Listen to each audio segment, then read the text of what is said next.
Lakini sababu gani sasa?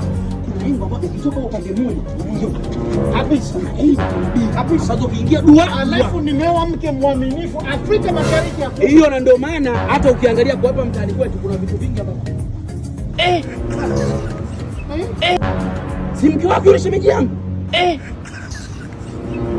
Ndio hii nimemwasiliana huyo. Sasa mbona nikiagiza? Sinde mtende bali mcha bwana wewe. Yaani mke wangu hata mahali yangu haijasahaulika. Unatoka gesi, shubasket. Haya mazoea. Kumbavu. Yaani mimi nagharamika kukunulia magari kila kitu nimepambana.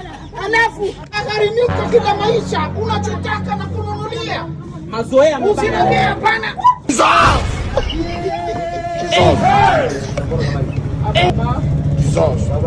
Baba ndo nini yani? Haya, sikiliza unamjua. Mbona unaongea kama Mungu? Hayo. Mungu. Sasa ndio unapiga wapi? Itakuwa bado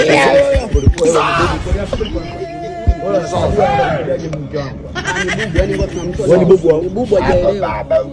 Anakuwa anafananisha Abuba. Habibi huu.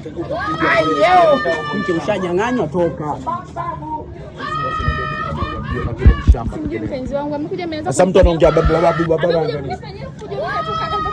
Alafu wewe kama bubu si tunakufanya na kuonaongea mshamba wewe. Wewe unamjua huyu? Wewe jifanye kama chizi si tunakutika. Mama la mama yake mdogo shangazi kaja. Ndio mfuko wa kwenu wewe. Sikiliza tuanze tu ndani.